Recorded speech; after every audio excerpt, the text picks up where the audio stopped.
Welcome to Beneath the Branches, the podcast for the Adoption and Foster Care Clinic, where we sit in the shade of shared experience. The heart is normalized and belonging is built, one honest conversation at a time. Adoption, foster care, or kinship placement brings deep joy and real challenges, and we're here to talk about all of it. The hard, the heartwarming, and everything in between. So grab a cup of coffee, take a deep breath, and join us as we hold space for the messy, beautiful work of building connection beneath the branches. Welcome to Beneath the Branches, a podcast of the Adoption and Foster Care Clinic. I'm Dr. Jennifer Chambers, and I'm joined here by two of our therapists, Caitlin Inman and Kelly Curry. We decided to subtitle this podcast as When Joy and Grief Share the Same Table. We just passed Mother's Day, and Mother's Day and other big days can cause big reactions. So not just Mother's Day, but adoption or family days, our children's birthdays, our own birthdays. And just during this podcast, we'll just process some of that and give tips and ideas of how to handle those days that are easily sabotaged, but also a joy to remember and to be thankful on those days. Definitely.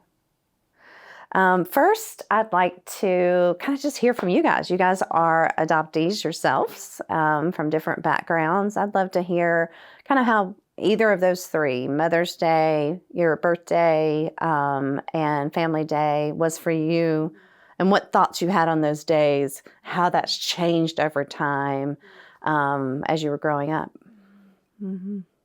How about you, Caitlin?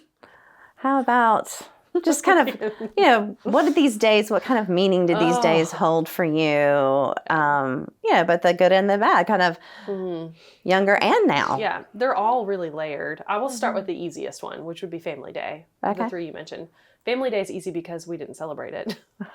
I have no attachment at all around that. I couldn't even tell you the date that I came home to my parents or the date that my adoption was finalized. I have no idea. So, and that's, that is, I think, just product of adoption at that time. So I was born in 1986. And, there was just not a ton out there. And so I think not to speak too much of my parents' story, but adoption for them was motivated by infertility.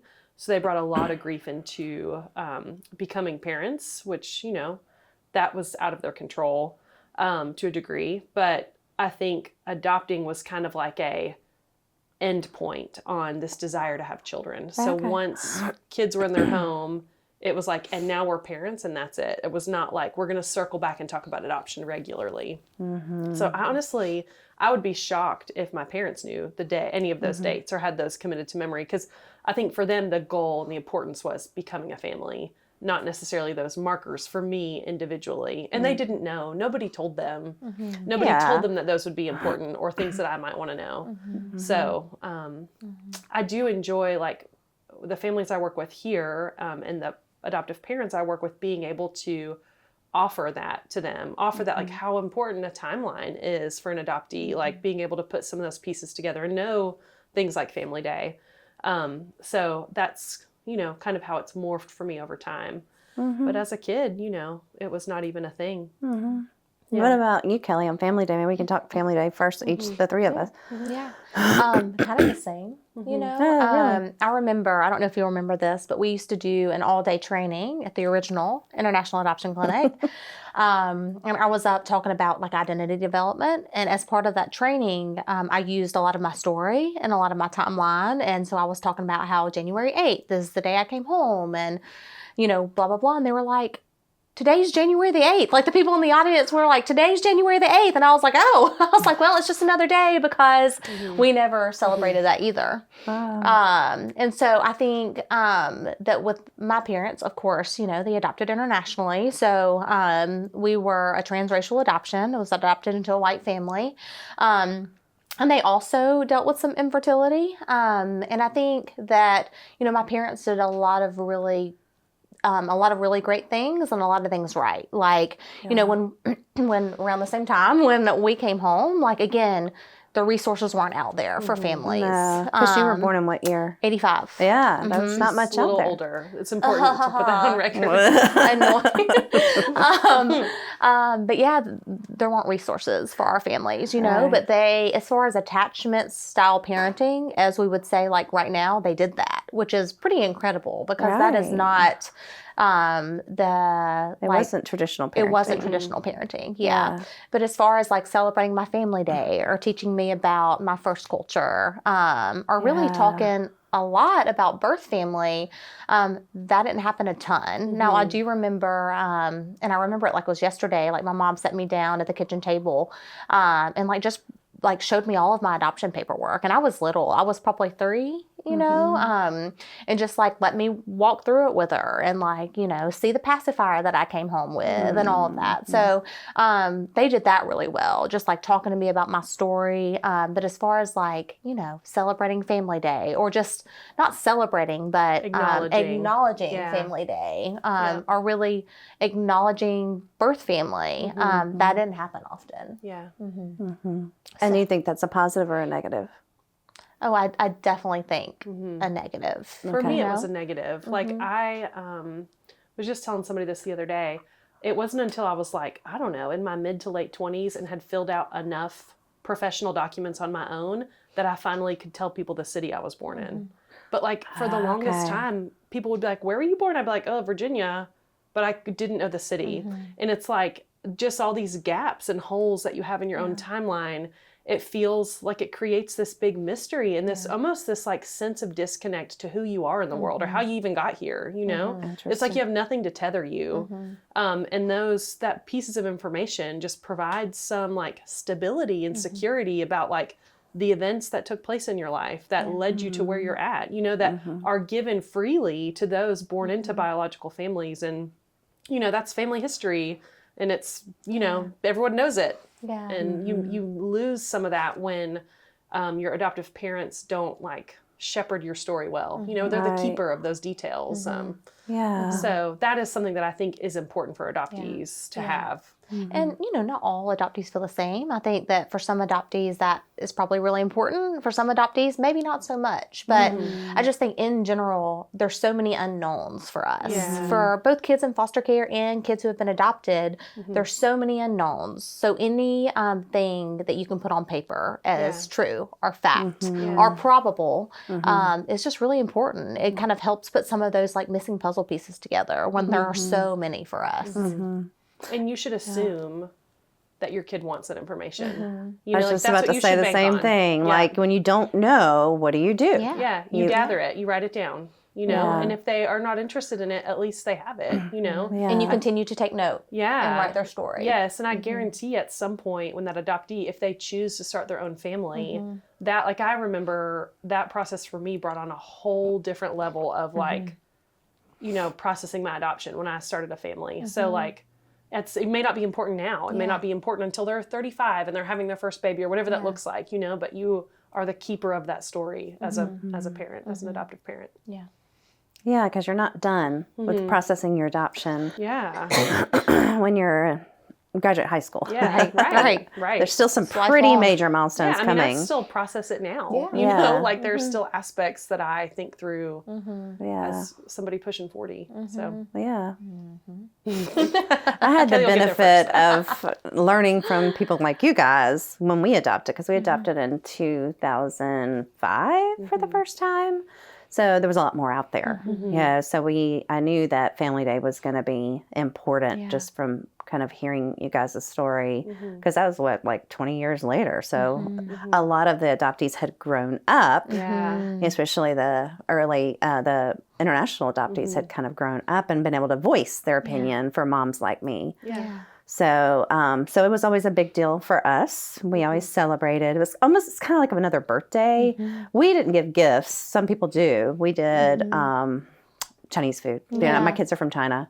So we always celebrated with Chinese food or going to a Chinese restaurant. And then later we would, you know, just cook those foods for my kids. And they, and I think it, associated Family Day with something very celebratory, something very fun is the result I see.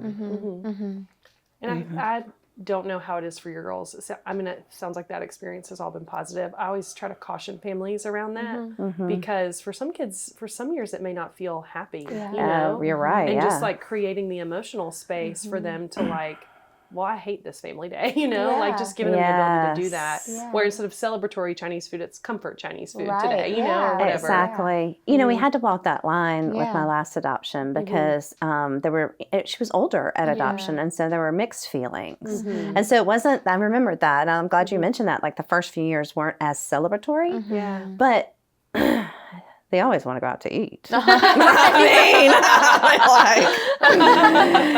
I think like making that day fun and that person gets that kind of benefit of getting their favorite food, you know, then helped us to ease into the celebration part of it when it was appropriate for her. Well, and I think that having your family acknowledge it, you know, even if it's not in a celebratory way, just makes as an adoptee feel like we're not alone. You know, like we are not alone in like our grief or our sadness or whatever feeling we may be feeling.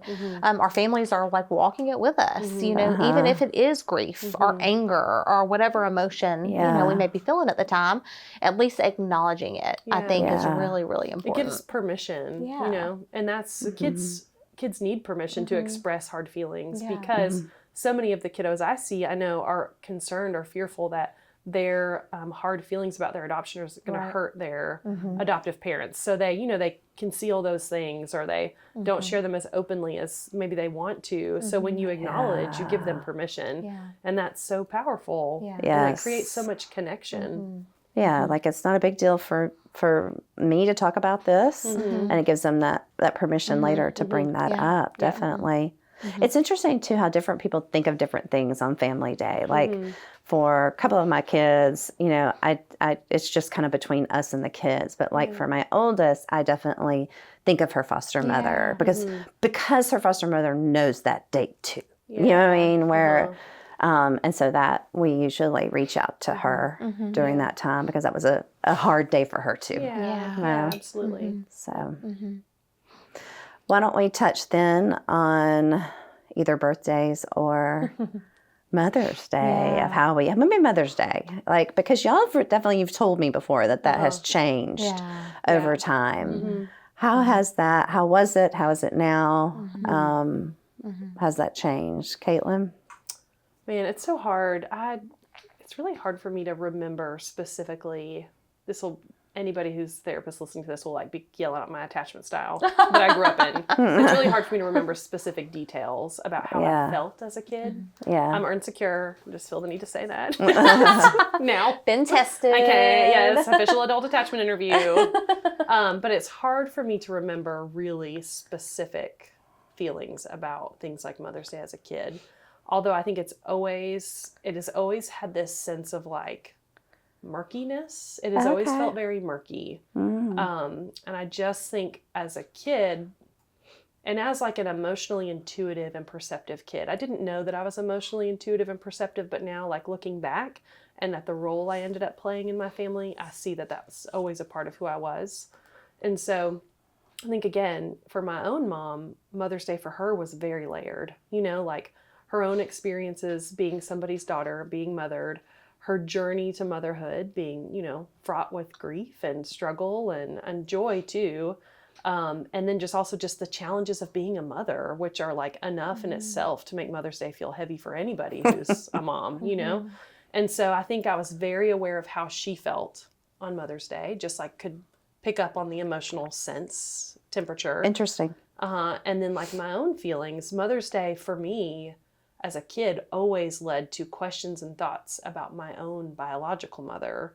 And that was not a permitted topic. And even though my mom never looked at me and said, you can't talk about your biological mother in this house, it was nonverbal communication that let me know, like, this is not an emotionally safe topic for my mom because she cries whenever my adoption comes up. It's very painful for her, or it was, and it still is some to this day.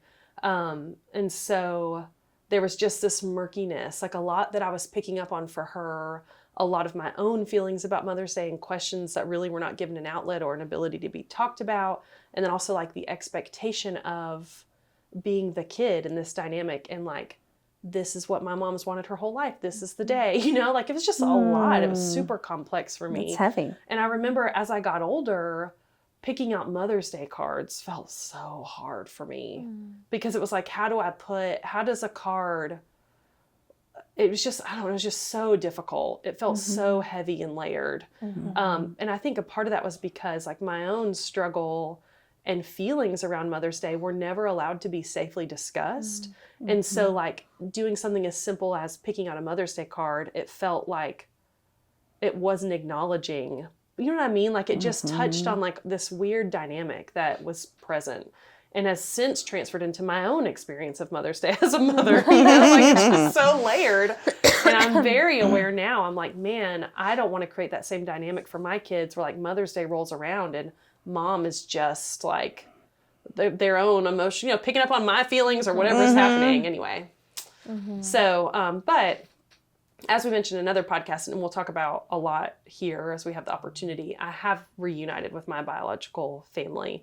And so now on Mother's Day, I reach out and say Happy Mother's Day, you know, like it's, so there's connection that feels more settled and less, you know, ambiguous and I don't know.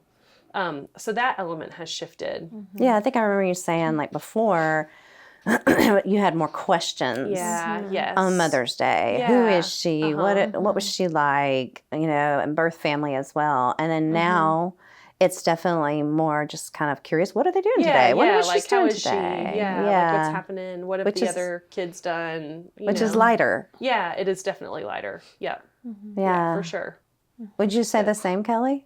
Because you've been reunited as well. Oh, yeah, for sure. And I would say that our stories differ a little bit in that, you know, when I was a kid, when I think about Mother's Day and Father's Day, but, you know, we're talking about Mother's Day today, like I don't remember a whole lot of like hard feelings during those days. I think my mom helped because my mom is very like low expectation, you know, like around Mother's Day, even my dad around Father's Day, it was like there was no pressure to make Mother's Day a thing, you know, and my parents divorced when I was younger. So more so what I remember is like the fun of my dad taking me to go pick out a Mother's Day present and vice versa, you know? And so I don't remember Mother's Day when I was younger being really difficult. And I think that's because of the gift that my mom gave me of like low expectations, you know? So it wasn't very stressful for me.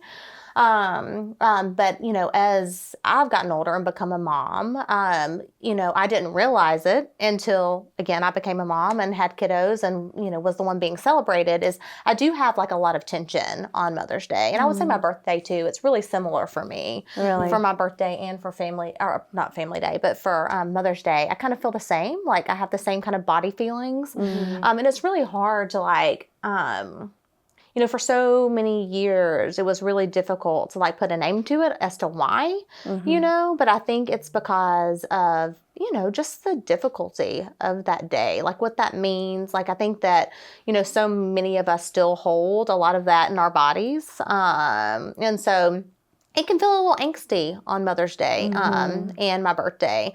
But it did help when I'm in reunion with my birth family. It's not quite the same because they're in Korea. And so, you know, holidays are different. And so, but it has helped relieve some of that tension, just being able to know, like, I have my mom here and then I have my birth mom there, you know.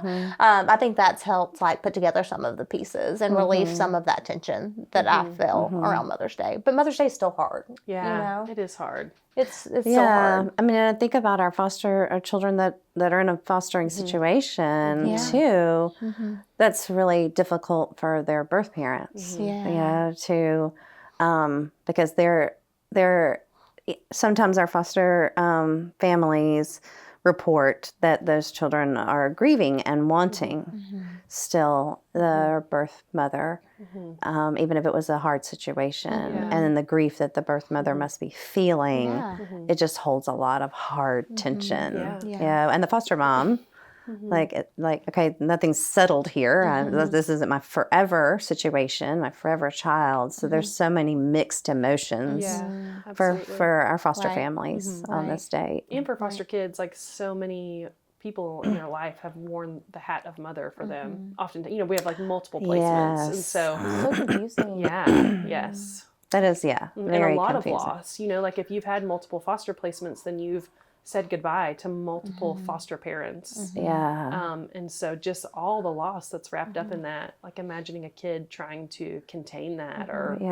reckon with that is really hard. And that's why some of our kids sabotage the day. 100%. And some reasons why we sabotage the day as mothers. For sure. Yes. So which is nice what you were saying, is keeping the day as low-key as possible.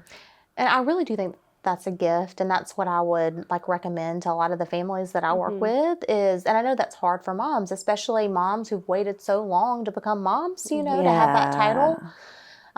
It's really hard, but I think if you have kids who, are in foster care or in kinship placements or of adoption, I think that you have to keep expectations low. Yeah, you do. I think you got to build in some fail safes to these days too. And this is like absolutely speaking to myself, but if you have a partner, like speaking to them and telling them what you need. Because like that's the other adult in the situation that can be responsible. It's not, the expectation should not lie on the kids. Right. But you look at your partner and be like, this is going to be hard tomorrow for me. Right. Like this is what I need you to do. This is how I need you to show up. And if you are doing this alone, you make a plan for yourself. Like what do you need built into your day? So that way you have something to fall back on to like, something cushy to catch you. So that way you don't lay in the bed all day and cry. That's not what I did. I think one of the best tips, I haven't done it, but my kids are older, so I don't have to do it as much. But when your kids are little, is, going away for a day, like if you do have a partner, having them support you to get away, say on Saturday. So you have the day alone, you come into, and that's kind of your Mother's Day gift. Like, hey, I'm going to go do Mother's Day myself and I'm going to have a blast and get my needs met. And then that way you come into Mother's Day just recharged and also like, hey, whatever comes. I've already been celebrated. You can weather it. And the kids, you don't have to tell the kids, I'm going away. It's Mother's Day.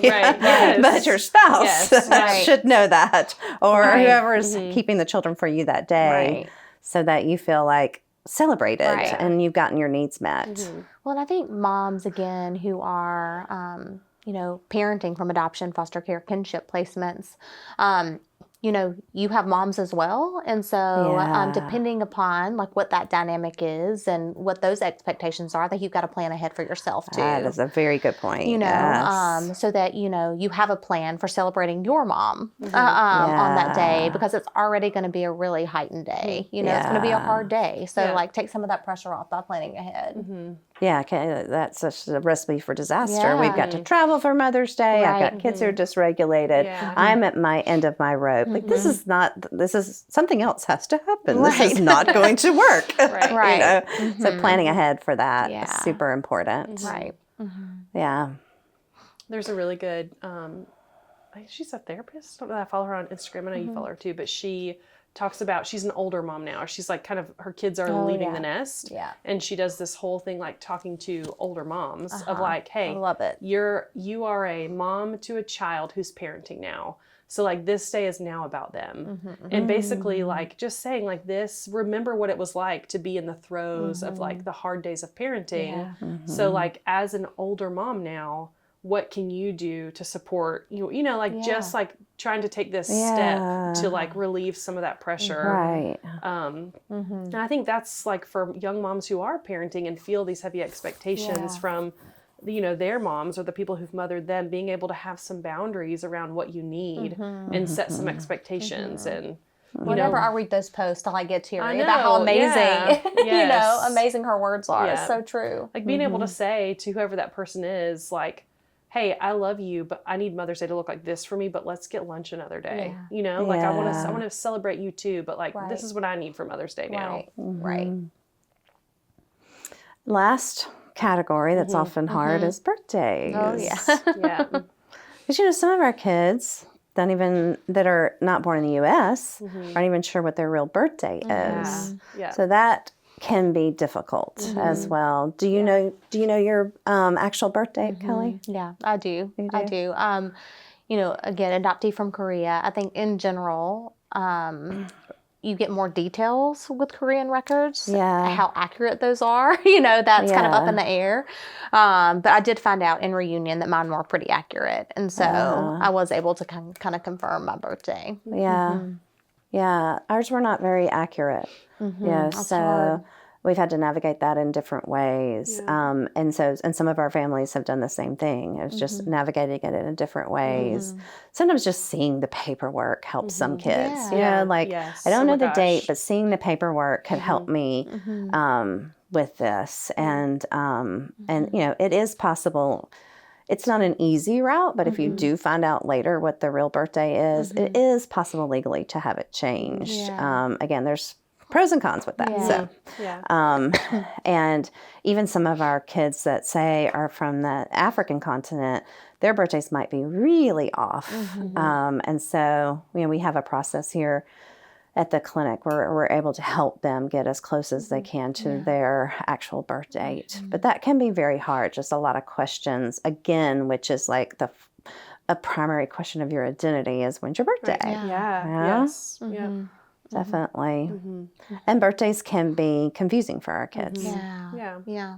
I do fully think that the more open you are about adoption and the more information you give and the more open you are about your fostering situation, that those days are less difficult. Yeah. Because then you don't have that added benefit of, what can I actually say on this day? Like, I don't have anybody to share my feelings with. If it's kind of an unspoken, let's don't talk about it, then you're alone on that day. Right. Absolutely.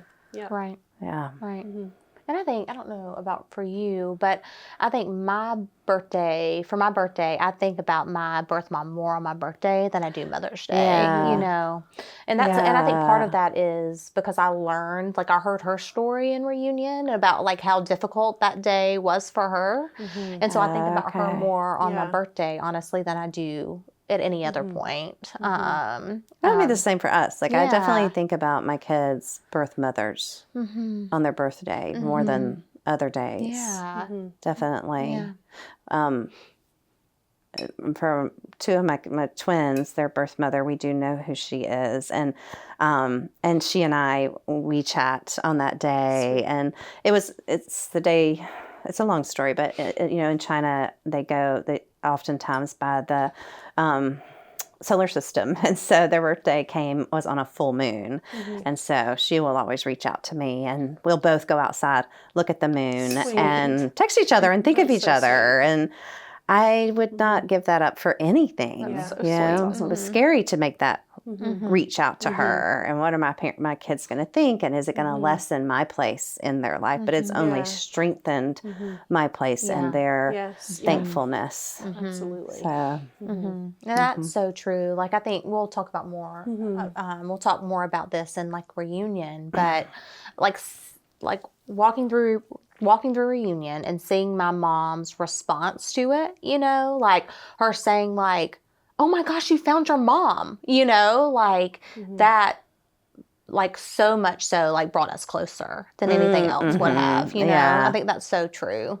Yeah, I would say that on my situation too, which it can be so scary for some of our families. Absolutely. But we're happy to walk anybody through this process. It's one of my favorite things to do. When a child wants to. Not every child wants to, and we'll acknowledge that. But I guess we can tie this back into, it seems the way we handle that, and whether they want to find birth family or not, does make those days more secure.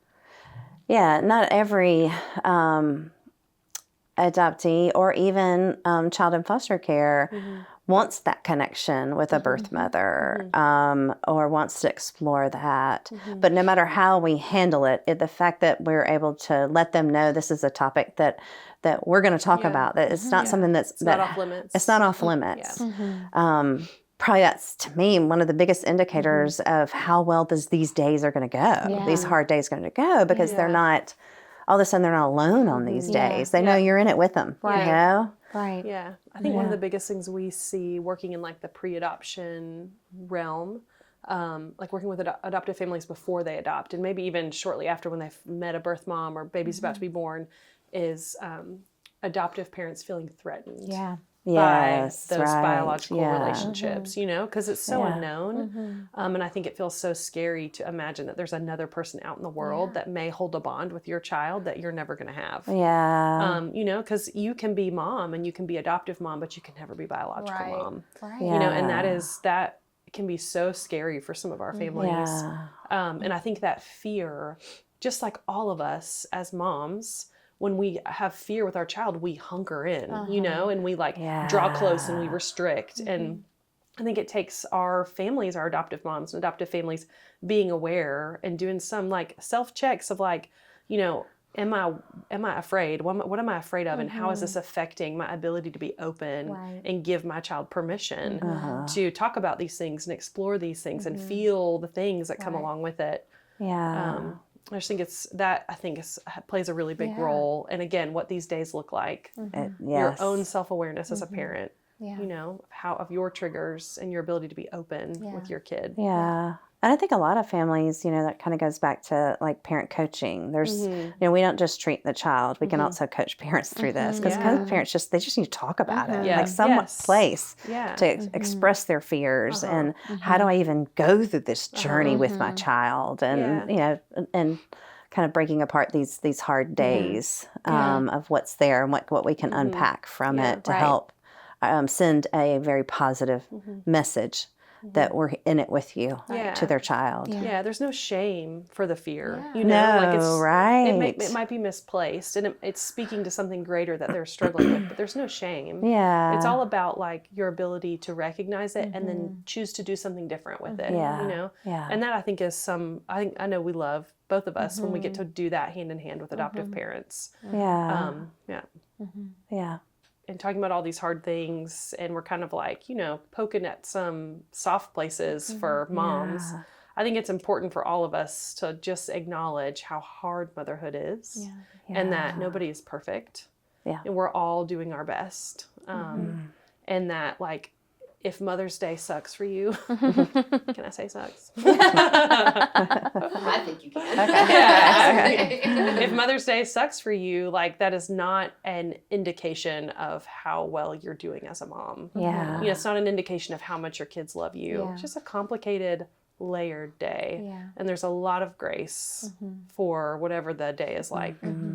Or for however you got to motherhood, whatever the process was for you and what the journey of parenting has been like. It's difficult for everybody. Yeah. You know, even the best of the best, you know, they usually got to be the best because they worked really hard first. And they made a lot of mistakes and learned from them. Yeah. Yeah. So we're all in it together. Definitely. Definitely. Thank you for joining the Adoption and Foster Care Clinic for another episode of Beneath the Branches, a podcast for adoptive, foster, and kinship care families. We are deeply grateful to our sponsor, Show Hope, for their generous support and their continued work to break down barriers to adoption and support families every step of the way. Until next time, may you feel covered, connected, and never alone beneath the branches.